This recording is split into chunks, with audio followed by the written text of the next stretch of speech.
Hi guys, I welcome you all again to the Fast Track series for RBI Grade B 2018, a video series brought to you by EduTap. So telling you about this particular series after phase 1, and I hope you all have done really well. Here we are going to cover the ESI and FM current affairs starting from August 1 so that it will be useful in your upcoming exam. Okay, let me just quickly tell you about our previous results as we've been working in this field from some time now. Last year 124 EduTapians reached the interview stage and you see 27 could make it to the final list. So here are the various courses exclusively for your phase 2 exam. You can see here the FM full video course, ESI full video course and the combined full video course which consists of notes, MCQs and worksheets as well. And in this month of independence we are running a discount of 50%. You have to use the coupon code FREEDOM50 to avail the discount. And in this particular video we'll be covering your ESI and FM current affairs from August 7, 8 and 9. And moving on to the first news of the day. Okay, Lok Sabha passes SC and ST amendment bill. Now this is very important in regard to the social issues. Lok Sabha has unanimously passed the SC and ST amendment bill to reverse the effects of Supreme Court order concerning the safeguards against the arrests which were made under the SC/ST law. Now, since after the order was passed by Supreme Court, as you can see even in the picture here, a lot of havoc was created by the members of the SC/ST category so as not to amend these laws which have been given under. So now to reverse this order particularly, Lok Sabha has passed the bill. Let us see the key features of this bill. So the first and the most important feature of the bill is that investigating officer who is investigating this particular act is not required to get the approval of any authority for the arrest of the accused. So that means once you are accused in this case, you are going to be arrested without any preliminary inquiry. So this is the most important provision of this bill. And second important thing is that the act states that persons who are accused of committing such offences cannot apply for anticipatory bail as well. So these are the two most important features of this bill, and it particularly states that the provision will apply despite any judgment. So as I told you that this bill has been basically passed to overturn the judgment which was given by Supreme Court lately. So these are the features of this bill, and yes, that would be all. Okay, another important amendment bill has been passed by the parliament. Let us see about this bill. It is basically related to the criminal law amendment bill. It ensures the stringent punishment for the purpose of the convicted of the raping girls, particularly below the 12 years of age. Now see, this amendment bill will be replacing the criminal law ordinance which was basically promulgated in April 2018. Now under this bill the punishment for the convicts have been increased, and now it can be even the life sentence or the term which includes the entire life. So that means such a stringent step has been taken by the government to prevent such crimes.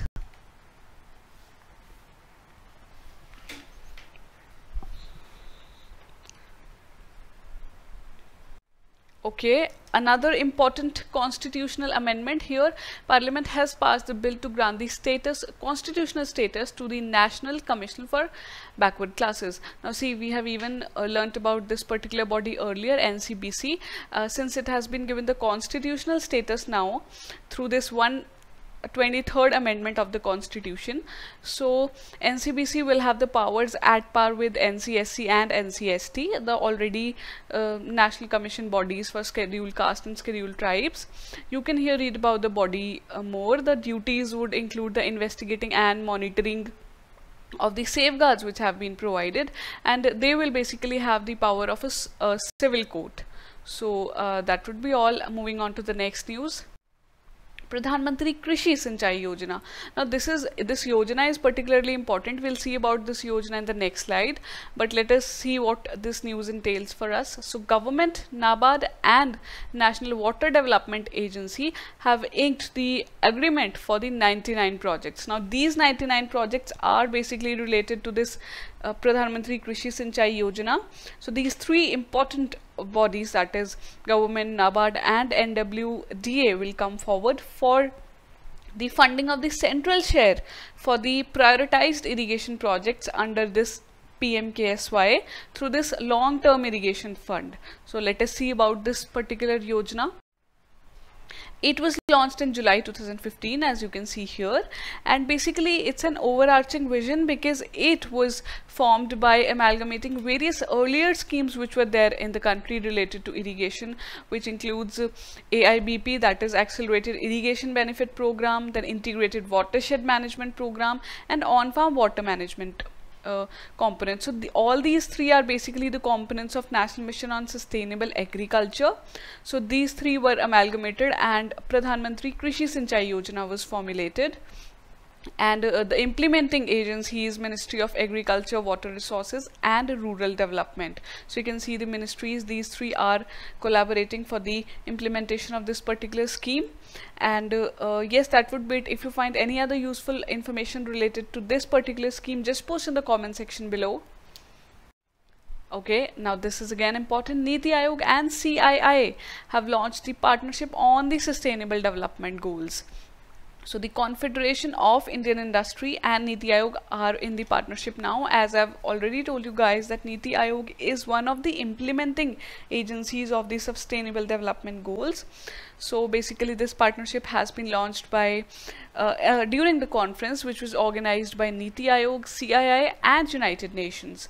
So this partnership is all about the vision and action agenda for business and industries to contribute to the SDGs and various other reports which are related to the sector specific best practices, etc. So you can see basically industries are now cooperating with Niti Aayog for the successful implementation of SDGs. That would be all. Moving on to the next news. Okay, another important and interesting news is here. Government has doubled the import duty on the textile products so as to boost the production. Now see, government has recently doubled the import duty on various textile products. Now you can see this is basically a step to promote the textile industry of indigenous origin. So basically it will provide an edge to domestic manufacturers so that imported products, as they are currently cheaper now, so that domestic manufacturers are able to compete with them. And the background of this news is, I have mentioned for you guys here that trade experts have said that India would not be able to give the direct exports incentive to our own industry. That is why there is a need to encourage our own manufacturing sector. So in the view of that, now government has come up with this increasing of the duty for the textile sector. So another important step taken by the government.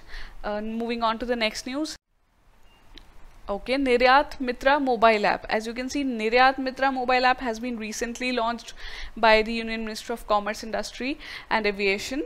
So this app is all about the international trade, which will be providing information related to all the international trade, like policy provisions of EXIM, then what is the rate of the applicable GST, what are other incentives and tariffs available.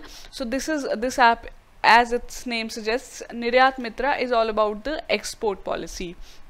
So what is important for us to note down here is that this app has been developed by FIEO, which stands for Federation of Indian Exports Organization. So this is important for us to note down. And yes, that would be it about Niryat Mitra mobile app. Okay, now this is again important. RBI has to pay rupees 50,000 crore dividend to the government for the fiscal year of 2018. Now see, this dividend is basically the surplus money which RBI has, and it pays to the government. And for this particular fiscal year, it will be 50,000 crore, which is approximately 63% more than the last year's transfer. Now to tell you the background, particularly the RBI Act, which basically rules the functioning of RBI, the RBI Act of 1934, requires the bank to pay the surplus after making provisions for all the debts or depreciations, whatever its functioning is, to pay to the government. And it basically helps the government in implementation of its policy, and it's like an earning for the government. So this is very much important. Now with this money, as it is 63% more than last year, so it will obviously be a profit for the government, and it is like a non-tax incentive for the government. Another important news related to RBI. Government has appointed two important personalities as the non-official directors of the RBI board. Now these two personalities are Swaminathan Gurumurthy and Satish Marathe. Now Swaminathan Gurumurthy is a particular RSS thinker and ideologue, and he has been appointed, both of them have been appointed as the part-time directors of the RBI board. So you must know about the composition of the RBI board, and if you find anything which is useful there, please comment below in the comment section. Okay, so now this news relates to the decriminalization of the begging. Now see, this particular social issue has sprang up in the news nowadays a lot, so we need to keep a tab over this issue.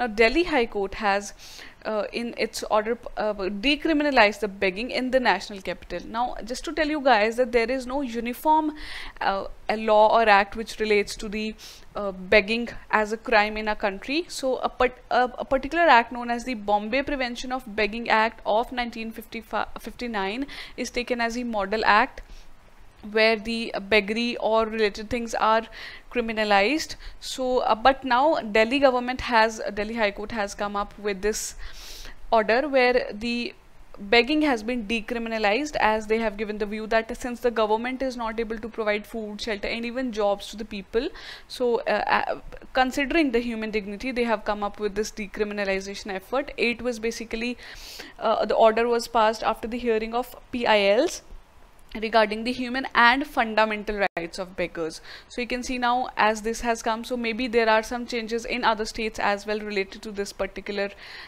law. Yes, that would be all about this particular news.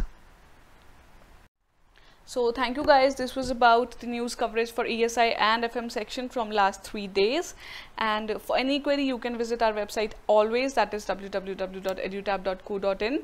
You can even drop us a mail at the hello@edutap.co.in, and our contact number is mentioned here, that is 8146-207-241. You can give us a call anytime for any query of yours. And before going, please do not forget to note down this link of the Telegram channel where you will be getting all the content sheet of this particular series. So just go and download it. And if you like this video, please do like, subscribe and share. Thank you guys. Have a happy learning.